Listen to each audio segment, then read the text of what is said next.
You heard that shit.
What's happening, everybody? Fabulous Be at Florida Metal.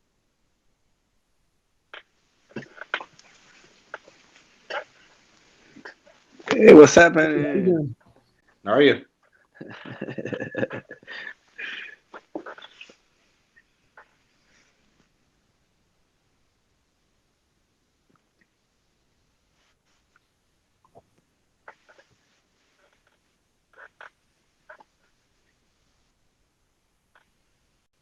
Not.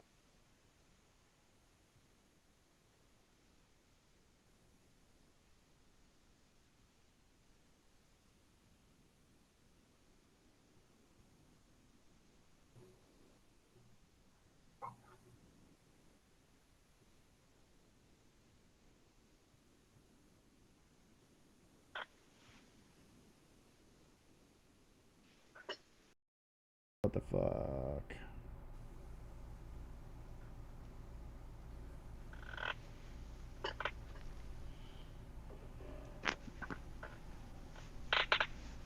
All right. Can everybody hear me now? Anybody hear me now? Yes. Yeah. All right. Can everybody hear me now? Let's see. Yes.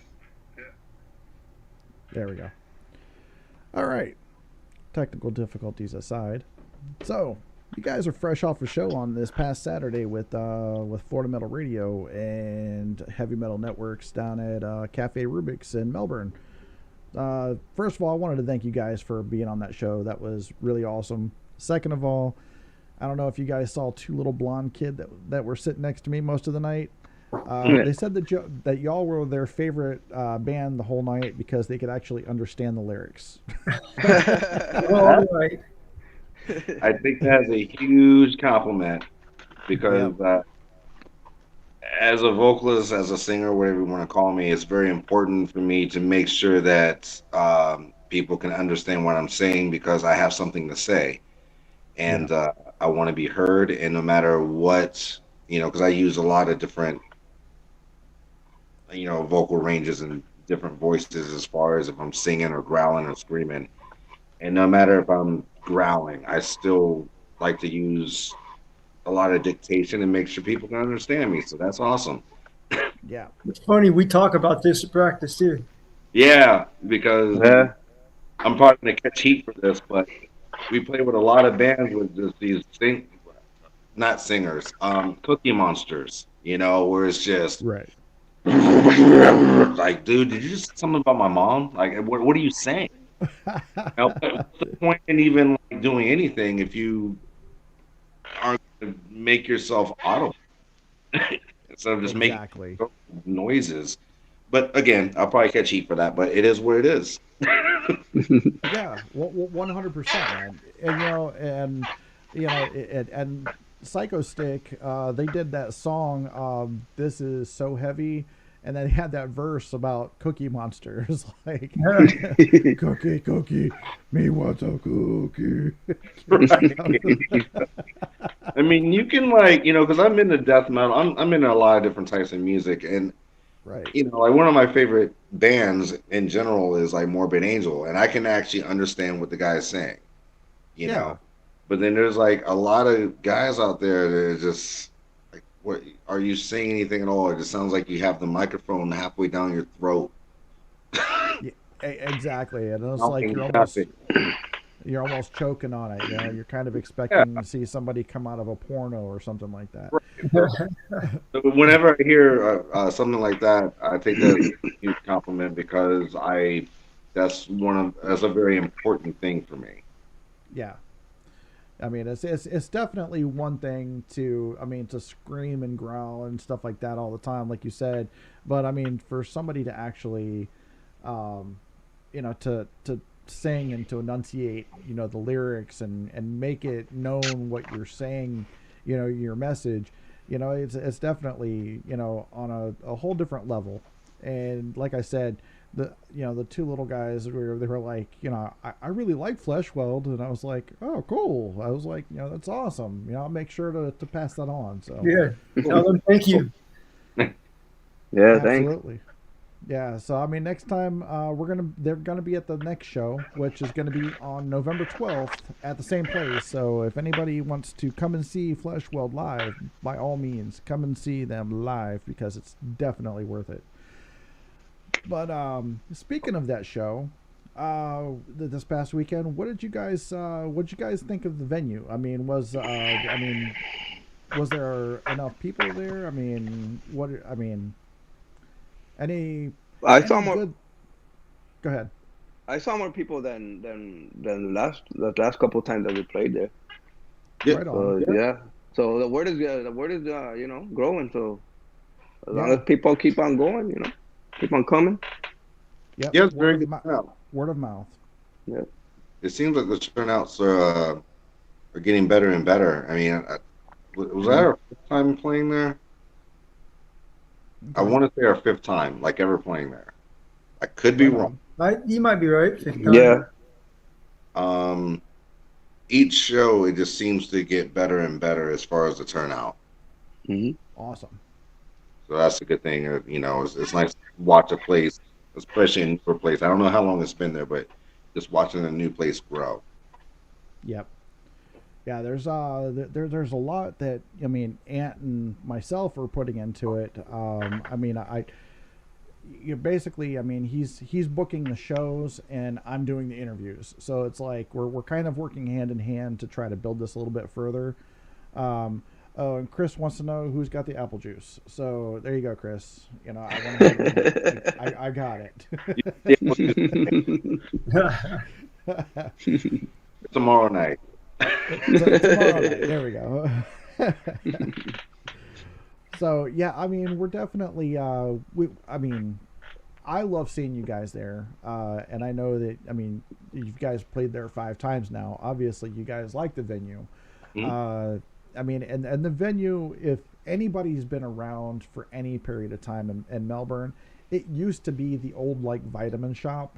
I mean, they still have a portion of it that still sells vitamins, but for the most part, it's a club where you can go play video games, board games. I mean, hell, play with Legos, eat food, drink beer, and watch badass live music. You know, like the Fleshweld. Yes, it's very different place. Very unique. Yeah. Yeah. Oh, very. Yeah. Good. Yeah, and also you could take pictures, you know, with the Ghostbusters car outside and all that stuff. That's a lot of cool stuff. Absolutely. I mean, yeah, definitely take pictures with a Ghostbusters car. They have the ghost machine that they shut down in the first movie. I mean, they've got that behind the bar. Go take a picture with that. You know, hell, I didn't. They have like a Stay Puft Marshmallow Man off in the corner or something. I've seen it there. Yep.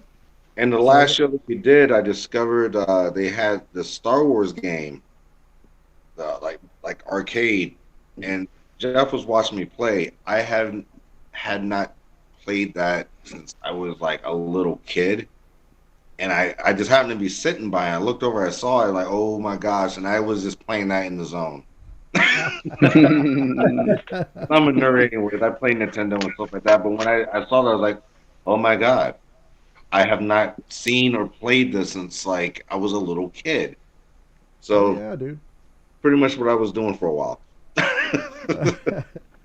Now, I mean, if Rubik's is listening at all, I mean, by all means, if you guys can get Metal Gear Solid in there or Contra, Oh yeah. I'm down. Yeah. Double Dragon, man. Hey, yeah, Oh, I'll challenge yeah, you. I'm all I'll about challenge you to Double Dragon next time we go there. I'm all about it. Yeah, let's try it. Let's try I have Double Dragon and Contra on my Nintendo. it. Nice. Yeah, I've got the Nintendo Switch right now, and I've been really all about Legend of Zelda, Breath of the Wild, and Super Smash Brothers. So, Nice. yeah, Super Smash Brothers is kind of badass. Although my 19-year-old just completely and totally mops the floor with me. So, but so your next show is coming up. That's only going to be on the 12th, and then you've got. I mean, I think we talked about it the last time. You've got another one coming up on December 17th or something like that. As far as Rubik, No, not Rubik's. I think was Well, we another got- show that We got one tomorrow at the Haven. tomorrow night, tomorrow at the Haven. That's right. Okay. right? And then back at Rubik's on the 12th, Right. and then On the 4th December. of December, 4th, Yeah, we're gonna be in 4th of Palatka. December, we're up in Palatka, Okay. a place called 3D Saloon, and then the 17th of December, we're back at Rubik's, Okay. and then the night after that, we're at Pegasus in Tampa. Yeah. Okay. And I Yeah. know we have another Rubik's show. I want to say January 8th, but don't quote me on that. But I know it's early January. That's awesome, man. Yeah, So to- of course, I mean, of course, you know, we're all going to be there at each one of these shows, so we're going to have to pick different video games to challenge each other on. And of course, I think you and I loosely talked about the Waffle House Chronicles after Yeah. the show. That would be awesome. So we're probably going to do a little spin-off of Florida Metal Radio. We're going to call it the Waffle House Chronicles, which is basically we're going to interview bands after shows that are kind of in and out after the apple juice. And like I said before, that it has bad news written all over it, but it will be entertaining. Yes. Oh man, you know, Yeah. I kind of hope that that Netflix picks that shit up, man. that would be awesome. And no line scripts, nothing, just go. Yep, exactly, man. So Yeah. the other night I kind of did a one-off. Basically, I did a DJ kind of thing where I had this camera set up and I was playing all local metal. I think I played one of you guys' songs, but anyways, Facebook shut us down. So you go back and watch the video. There's no audio to it at all. But YouTube and Twitch both still have it, so you can watch it. But it's funny because I was remembering what you said that you were doing as a DJ. So somebody was like, you should do your best strip club DJ, and I was like, all right, that was Cinnamon. Yeah. Yes. Old Cinnamon, that name keeps coming up. Yeah, man. So it's like whenever I was playing that back, I was like, that was funny shit. Facebook, kicking me off for that shit, kind of pissed me off. But you know what? Hey, there's other streaming platforms. Mm-hmm. But so you guys, you've been writing as well, correct? For some new material. Yes. During the time, because we didn't have a drummer for a while, Right. and then COVID and all that, so we just were not. Angel and I weren't really able to really do anything as far as like live stuff. So to stay productive, like, hey, let's just keep writing and recording. And like I said before, I started playing drums before guitar, so I was like, I'll just handle the drums myself. So we do have a lot of new stuff that will be out. we have a 5 or 6 song EP that'll be out fairly soon. Right. That's already done. That's already recorded, done. It just needs to be pressed. I got to talk to my buddy, have him, do all the graphic designing and whatnot. He did our last one. Sent it off to Easy Disc in California, who pressed our last CD. So that's done, but we do have like some brand new stuff that musically done, and just need to start working on it. Fortunately, by the time that Jeff joined Fleshweld, we were busy live because we weren't able to do anything for a while, and then he joined, and we're actually starting to play live, and we've been playing out a lot, which is awesome. We just need to start, laying down some tracks and work on another CD. Right on. Yeah, I know that. Like I said, the little ones they're going to want to possibly pick up that, and they're going to be like, "Dad, can we listen to that in the car?" I'm like, "Yeah, fine." So, it's better than listening to Blue's Clues or Baby Shark, That Baby Shark song, I'd rather myself with Barbed Wire than to listen to that. I can't do it. I physically can't do it. But you know something, man, is that guy went ahead and he wrote that stupid ass little song, but it's stuck in every single last one of our heads, and we cannot fucking get away from it. And he made millions off of that shit. Yeah, I know. Yeah. It makes me kind of want to write a very obnoxious song myself and make millions of dollars. Yeah. Just go and just write the most obnoxious, untalented crap I can possibly think of. Throw all talent out the window. Yeah. Like Rick James used to say, cocaine is a hell of a drug. you don't know what those people are using, man. Yeah. What? Grab a bottle of apple juice and just chug it. Write it, record it, and see what happens. Exactly. And so, as a matter of fact, you said cocaine is a hell of a drug. The night after the show was Halloween. So the night after that, Monday, I had my older kids over here, and we were hanging out watching wrestling and stuff like that. So we went outside as they were going home, and I live I don't know if you guys are familiar with the area north of 528. I live behind the Havertys on US 1 up in Canaveral Groves area. Okay. So, and we go outside and we hear this loud, just obnoxious, wow! And we were like, what the fuck was that? So, and the guy, it just kept happening. Wow. And we see the flashlight just waving all over the back of the building. Fucking dude was tripping on meth with a flashlight, just thinking that this was the most awesome thing in the world. We called the cops. So the cops come down, and they're he goes running naked down the street, and we see this dude just his ass, and he's screaming wow while the cops are following him in their cars. And that's why I cannot be around a meth head. They are my God. Scary.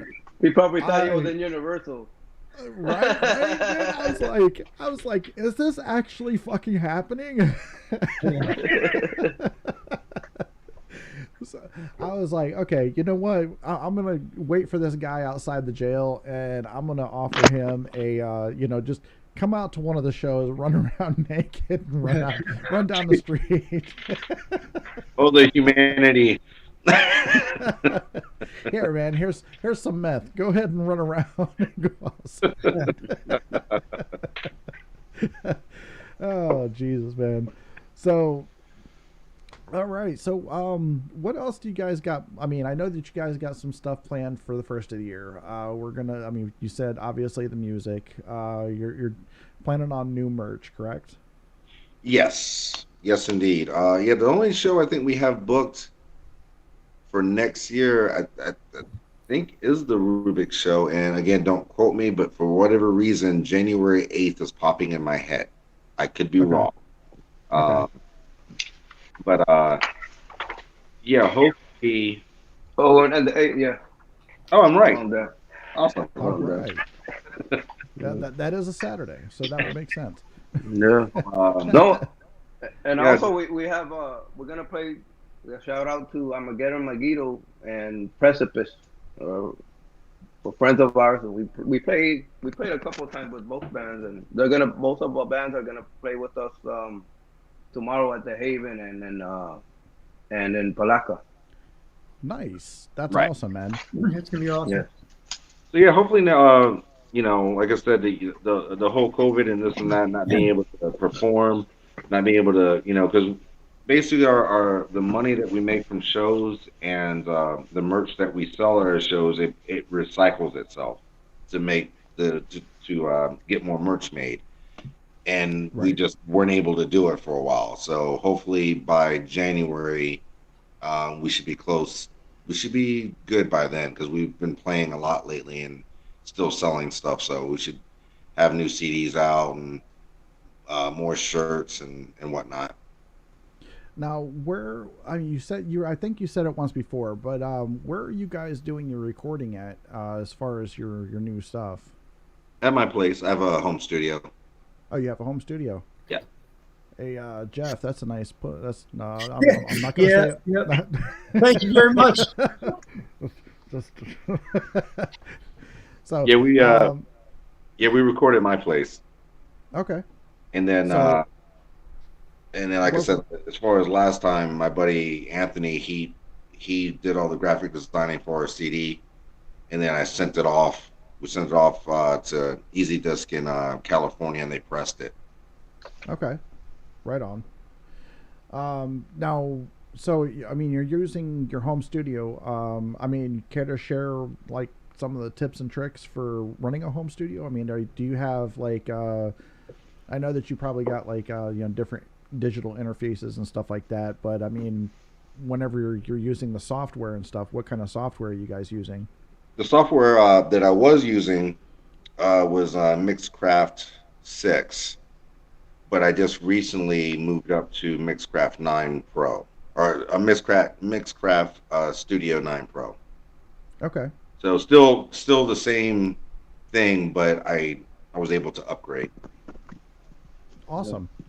It's a very user friendly. I mean, uh, I'm pretty sure you would know too. Like back in the day, as far as like recording software, first of all, it's extremely expensive, and then number Yes. two, if you were not a trained student, like you didn't go to school for like sound engineering, you'd be lost. Oh But yeah. today, with because a lot of bands are just doing it themselves these days. Yes. Uh, it's user friendly. It's a lot cheaper as well. Yeah. So And you can pretty much go at your own schedule too, because you don't have to worry about scheduling and all that kind of good stuff. yep, we don't have to pay anybody. We just take our time with it. Once everything is recorded, I do the engineering myself, and I guess the production myself or whatever. But when I make a mix, I send it to them Okay. because I want other ears to hear it. Right.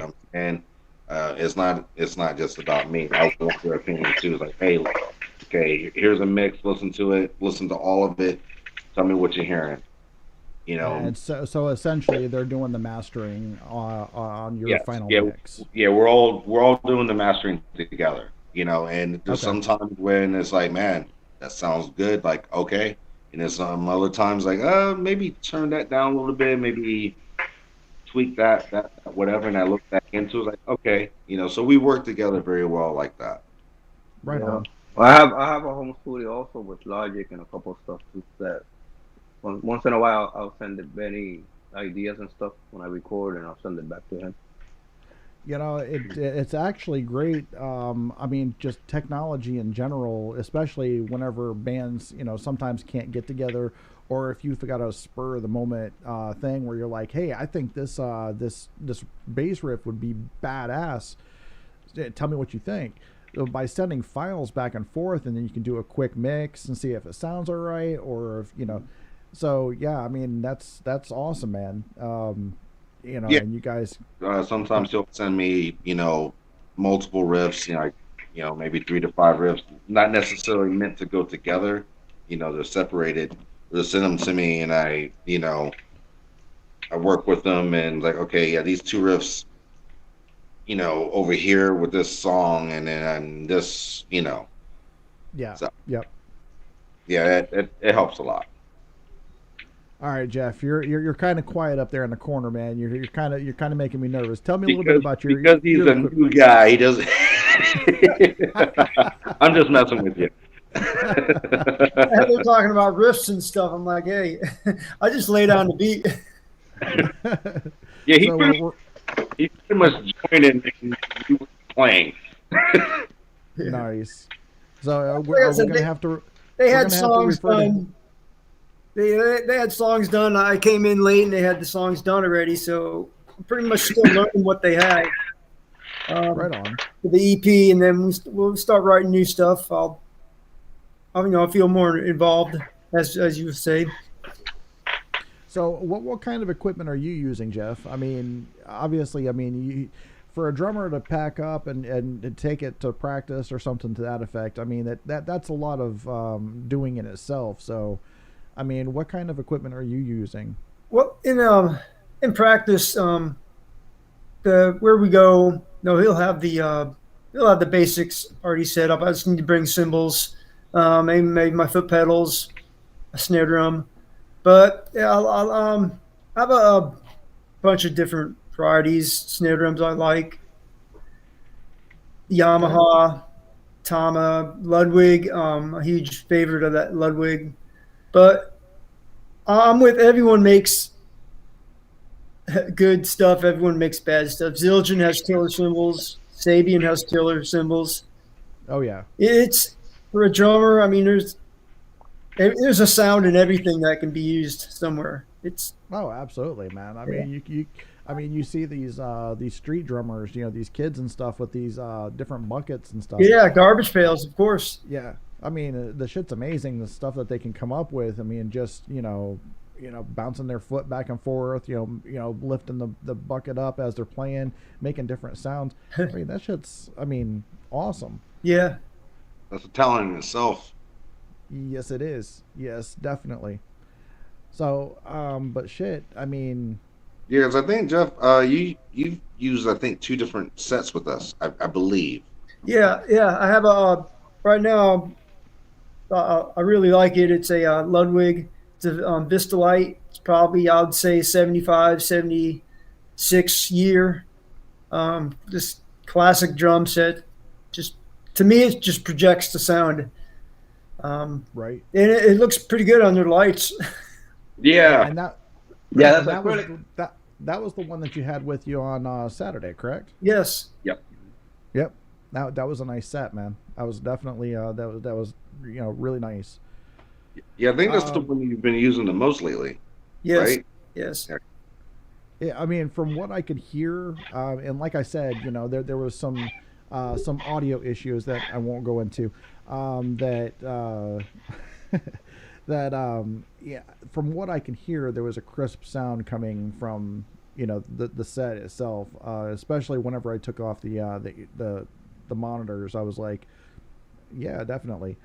But so I mean, are you like the sticks that you use, or are there any certain types of sticks, or do you just go with what's cheap at the moment? So. Well, yes and yes. But I'll go through a lot of different brands of sticks, and I'll find some I like. There's a here's my damn in front of you again. Can't help it. Look at me. Yeah, the sticks. There's some good sticks. Damn, I God, the name of the sticks are on the tip of my tongue right now. I just can't. No, that's cool, man. I No, can't I'm not remember trying the to put you name. on the spot, dude. Bickford, Bickford. They're very good. Yep. So, Angel, what kind of what bass are you playing, man? Well, normally the red one that I'm using is custom made from a luthier in Venezuela that I knew to online, and we made a good friendship. And he gave, I get to get artist endorsement. So I have right now I have two, and I have a couple of ones that I already paid off that I'm waiting for him to send me. So yeah, it's a custom bass with Nordstrom pickups that has a Music Man pickup and a jazz pickup, Aguilar preamp. It's made of ash wood, see through red, maple fretboard, maple neck. Now, you've had that for quite Yeah, a few years, right? yeah, since 2016. Then he made me another one. It's ash body, Okay, clear ash body in the back, and it has a walnut top. But I had to fix the neck. I had a problem with the neck, so that one's, I have it in my room, so I'm waiting for the neck to be redone. gotcha. So the rest of them are just, just basses that I have, Warwick, some Music Man, Stingrays, jazz basses and stuff. So, but Okay. mainly I'm with the red one. Once in a while I'll take one of the others just to take some dust out of them. Now, whenever you do bass, I mean, I know that some bassists they go with the pick, some of them don't. Now, are you one of the bassists that would rather slap, or would you rather use a pick? Well, right now I'm playing finger style, but I used to play with the pick back in the day, so I could do both depending on the song. Okay, But I feel more versatile with the, playing with fingers. I could slap. I could do a whole lot of different other stuff. But yeah, yeah. you see the cat butt walking by. The hell you it, do? it all depends on the attack. The pick has a different attack than with fingers, All right. so it all depends. Yeah, I mean, it also depends on, I mean, the type of music that you're playing too, right? So, hmm all right. Well, what about you, Benny? What kind of what equipment are you using, man? As far as guitars, Yeah. live, before, like when we used to be a four piece, we had another guitar player, and I would only play guitar on the songs that required to like a second guitar, and some of our songs require a seven string. Oh, Those okay. songs I didn't play on. It just worked out like that.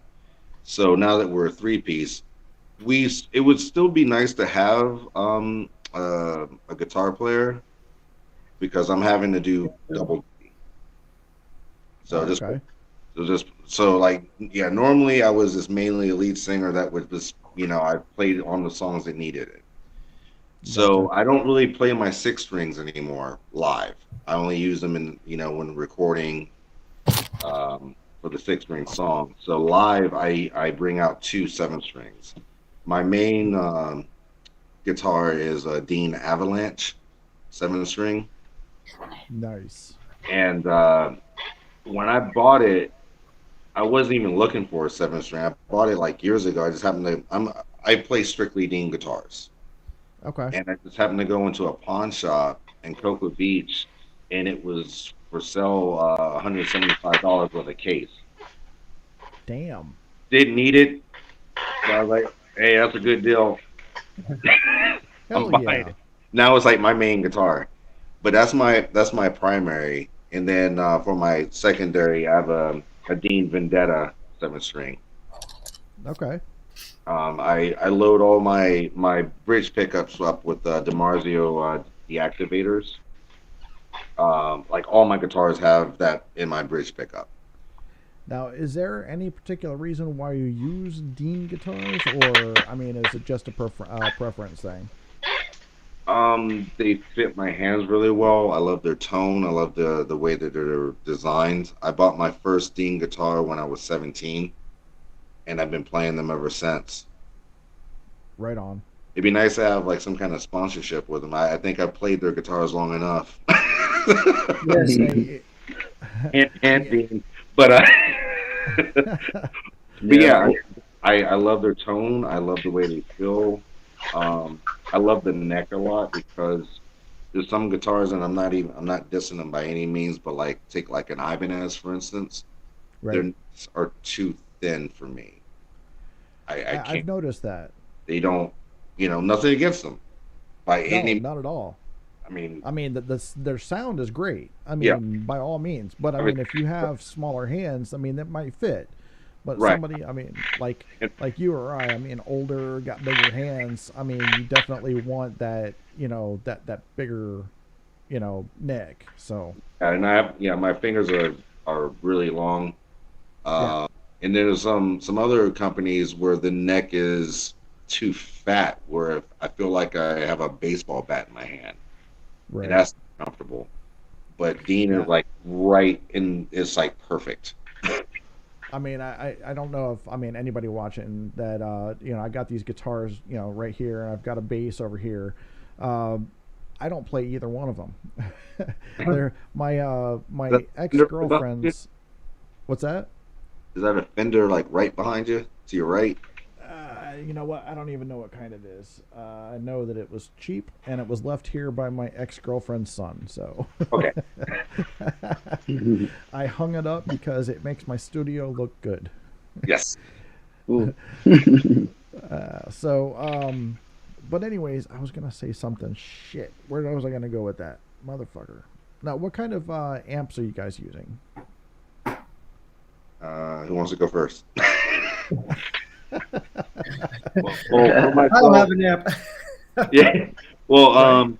my rack, it looks, or my rig, you can say, in my opinion, it looks more complicated than what it really is. But I have an 8 space rack, and I have a Furman power conditioner that has a voltage regulator on the front. So when I plug it in, I know what's going on because getting some buildings, sometimes you don't get enough voltage, or sometimes you get too much. So at least Right. I can see it off the bat. I have the two pull-out lights for dark stages. But that's like my power conditioner. Then I use for my preamp a Line 6 Pod Pro X3. I use a BBE 462 sound maximizer. I have a crate preamp that's in my rack, but what I used to use back in the day, I keep it there only as a backup. Hopefully it never Okay. happens. I mean, but if something were to go wrong with my Line 6, all I would have to do is just switch two cables out the back, plug in, and I'll still get through the show and still sound good. Nice. And then I have a Crate SPA 200 power amp, which is 100 watt per side. I run my sound in stereo, and then I go through a Mesa Boogie 412 cabinet. All right. So it like you look at my rig, it does look complicated, especially with the Line 6. It looks like a airplane cockpit, Yeah. but It definitely does look like something. I was thinking maybe somebody left another Ghostbusters prop on stage or something like that. So. yeah, I love it because I don't like, well, I have a Line 6 floorboard, of course, Okay. but all it does is control the preamp. Right. Uh, yeah, I've never, the whole like having a bunch of different pedals. I, I used to do that back when I was a kid, like when I was first starting. I just didn't know any better. Right. But I got tired, especially being a singer guitar player, I got tired of tap dancing. Yeah. So like with what I have now, I have my rhythm channel, my clean channel, my primary lead, and I have a second lead channel that I've set to use a wah. So when I change Gotcha. channels, all I have to do is hit one thing and I'm done. Nice. any effects, everything's set. Hell yeah. So it makes my life a lot easier. That's how it should be. Dude, Yeah. I saw one guy one time. He had a board about as big as my fucking desk of nothing but pedals and effects that were all intertwined with one another, and I was like, nope. Yeah, I mean, like now if you have because like Angel, he has a few pedals. I don't know how many, maybe 5 or 6, but like his pedals stay on for most of the part. He's Right. not tap dancing. You know, Gotcha. he has like maybe a song or two where one pedal that he doesn't use for that 1 or 2 songs, he'll turn it on, but it stays on the whole time. Gotcha. That's fine. That's cool. But yeah, I see guys just tap dancing. It's like, man, I don't have time for that, man. Right. Yeah, and sometimes depending on the pedals, you lose a lot of sound. You know, if you don't have the right pedal, the right cables and stuff. So Yeah, that's too. yeah. Right. It's a lot more to go wrong. Yeah. Yes. That So, Angel, I mean, what are you using for your amp and your pedals and stuff? well, I'm using Galen Kruger amps, and I have two 212 cabinets. So depending on the gig, I'll bring both or I'll bring just one, and that goes to my pedal board is pretty simple because I downsized. I had a couple more pedals on it that I wasn't using. Right. You know, these crazy bass pedals, envelope filters, and Right. Exactly. flangers and all that stuff. I got all that stuff, but I put it away. So right now I'm using compressor. I have a dark glass B7K just for my normal sound with a little bit of grit, Okay. and I have Alpha Omega. A friend of mine from Precipice, he wasn't using it, so he gave Nice. he gave me the Alpha Omega Ultra. That's the one that has 2 different distortions. One is more like fuzzier, and the other one is like more cutting with the EQ. So I just use one with a little bit of grit and the Alpha Omega when just in one song when since it's real heavy and not too much too much distortion, but just a little bit just to mend with the guitar and it sounds cool. So All right. and also a phaser that I use in one song. So that's Oh, pretty phaser. Hell simple. yeah. I mean, the phasers. I mean, as a given, man. I mean, especially whenever you're doing metal, dude, you have to have a fucking phaser, dude. Yeah. So, with you saying that there's a couple songs that Benny you had to use, you have to use a 7-string, and because it was written whenever you were a 4-piece. I mean, is there a possibility that maybe you guys will be a 4-piece again at sometime in the future, or is that? Well, we were looking for a guitar player for a while. I mean, like I said, I'm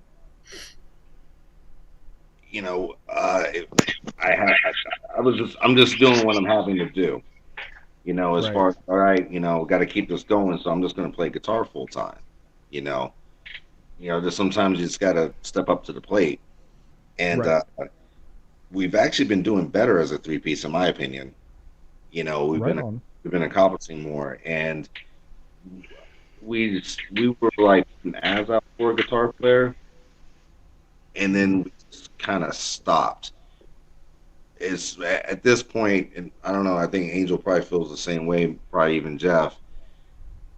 We're doing just fine as is, but if some male, female, transgender, we don't care. Yeah. Just happens to like, hey, and they can do it. They can play. More than happy to give them, set up an audition if they can handle it. Yeah, let's do it. We're not stressing ourselves out over it anymore. Just Gotcha. there's just no need to stress about it. It's like whatever, we got this. But if someone does having to see us or something like, hey, you wouldn't happen to want another guitar player, would you? Like, well, yeah, we'll try you out. Hey, I Yeah. mean, what would be the possibility that Cinnamon knows how to play, the guitar, and she could be your 4? I don't know if I'd be able to focus. She's a good looking woman, so Yeah. I might be a little distracted. Honestly, I don't think anybody would blame you either, because you know what they say about rock and roll music, man. Sex sells. Yes, it does. Yeah. The hot chick, the band, and it just like propels us even more. I'm all. just, just have her play topless, bro. Yeah.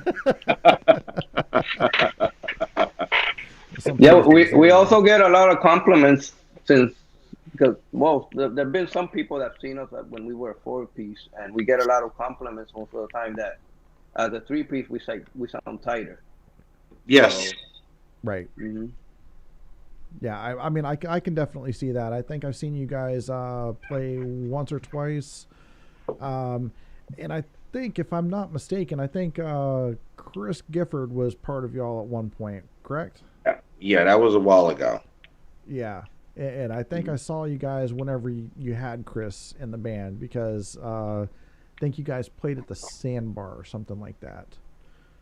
Uh, that might have been another band because I played in another band with Chris, Exit and we 69. yeah, but I was the drummer in that band. Right. Okay. Okay. Mhm. It Yeah, was big, I remember he was in Fleshweld with you for a little yeah, bit. right. Mhm. Right on. Yeah. Yeah. And I, we had John a while ago from Murderfly also, and people liked it. You know, the Yeah, combination between Benny and him. it It was sounded real. yeah. John Stafford was really good to have in the band because him and I come from the same metal roots, right. and I didn't know him until back when I was in Murderfly. He joined, and I have to say, one of the few guitar players that can like match my rhythm. Like he comes from that same, that Scotty and James Hetfield, Dave Mustaine, that's that style, that tight style, and Right. because the way our rhythm playing is pretty precise, you know. Okay. So like when playing with him in Murderfly, of course that band dissolved, and then I asked him if he'd be interested in joining us, and he was like, "Yeah, I would love to audition." I'm like, "There is no audition. I mean, you and I've already been in the Right. same band for about 3 4 years. There is no audition. If you want in, I will just give you the stuff to learn." He learned it Right. very quick, on point, and but yeah, he ended up finding better work in North Carolina, North or South, one of the Carolinas, and he moved Gotcha. away. And Okay. so we went back to being a 3-piece. I would love to have him back. I don't know where he is now. I think he's like in Palm Bay or somewhere. I don't know. But Oh, no shit. it would be nice to have him back because he was just so easy to work with, and again, just being able to lock in with me, you know, Right. um, that seldom ever really happens, and You know, it's just because of just the background where I come from as far as rhythm guitar. right. Exactly. There's some guitar players that are just sloppy. They don't know how to And properly. And I just come from that tight. Anthrax, Metallica, Megadeth, Testament.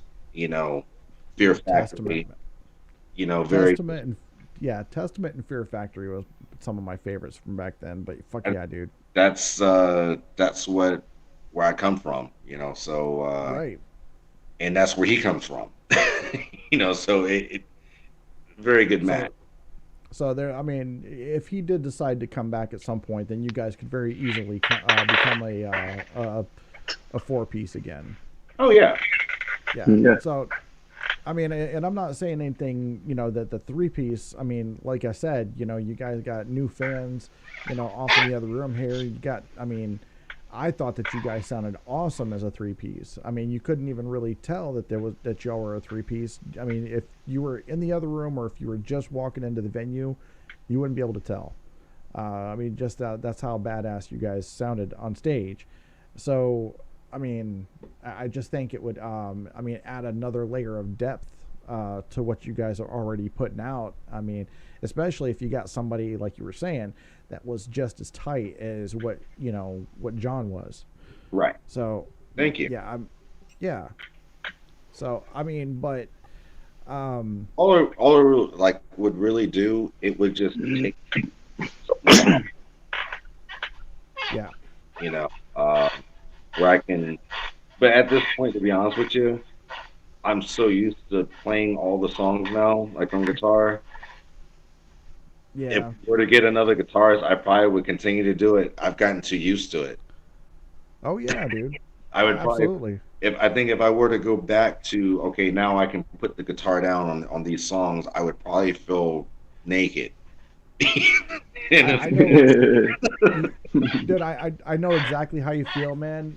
I'm a graphic designer myself, so it's like whenever my main graphic design computer went down, dude, I felt fucking naked for like a month. I mean, I was sourcing, a new computer like every other day. I mean, I fucking, I put my electric money towards a new computer. yeah. So I know exactly what you're saying, man. Oh, So, and also knowing, like, as a three piece, that we can still sound big if we add another guy or girl, whatever. And yeah. when I'm playing full time, it's just gonna make us sound even bigger, Oh, So yeah. I would keep that in mind too. Like, okay, all right, we're just gonna sound better if I just play guitar the whole time. Well, Wow. I mean, you can always still stay playing the 7 piece and let somebody else play rhythm for a few, or whatever. But Ant and I were just talking today, and he had made a post about Media looking for a vocalist and a Bassist? guitarist. Wait, Uh, was a I, vocalist and bassist. I could be wrong. it's a possibility. So I reached out and I was like, I'll be your vocalist, just joking around. And he's like, do you want to? And I was like, fuck. I mean, I've gone to the karaoke with him a couple times, and I used to, be the lead singer of Filth Tree back in the day. So, I mean, I am a vocalist, but I just, honestly, to see me up on stage again is probably far a far off thing. I said that I would do it, once in a while as a guest spot or whatever, learn a couple of their songs and do something, but I don't think I'd ever get up on stage again. I've heard the name before, but not too familiar with who they are. I've Enem- just Media, I know that he's posted some, but Media is shit. I don't know if I should say this on the air. I could probably tell you later on. He'd probably get pissed off. What's that? You can tell me later on if you Oh want. yeah, yeah. I'll tell you later on. I mean, it's I know that we've had them on the show before. They're a couple of great guys. They're definitely wanting to expand their stuff as well. Kind of like I don't know, like a Rage Against the Machine, just really funky metal kind of stuff. So it's just pretty awesome. But yeah, like I said, for me to be on stage again, it's not going to happen. Not anytime soon. But so anyways, like I was saying, thank you for being on, Florida Metal Radio the first time, the second time, and this time.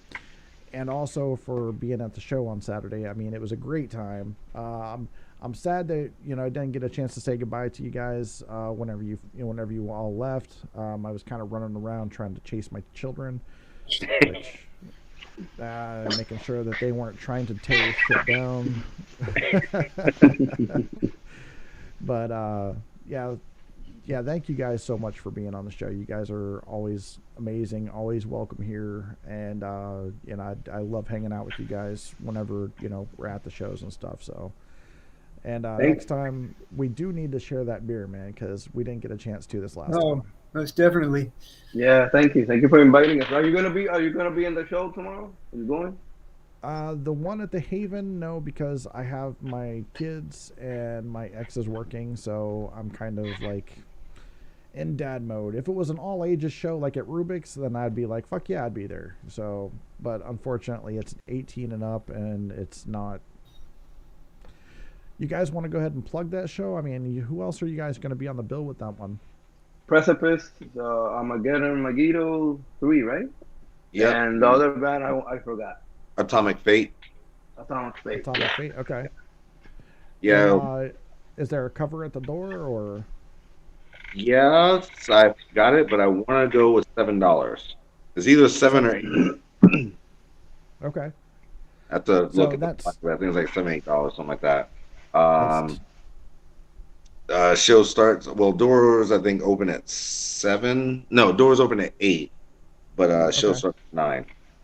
Yeah, and our buddies from Tampa Precipice are coming up. So they play old school thrash metal. It's awesome. Right on. Mm-hmm. So I'm gonna have to reach out to Precipice and see if I can get them on the show as well. Definitely want to make sure that we're plugging everybody equally and trying to build the scene as much as we possibly can. Because hey, we're all in this together. Yeah.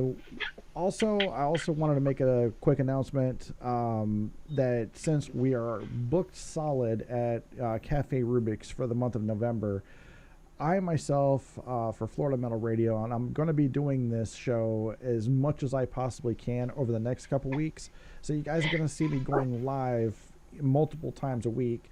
You're going to see me do 5, 6, maybe even 7 shows throughout the week. Just to make sure that I get everybody that's on the bills for the 12th, the 15th, the 20th.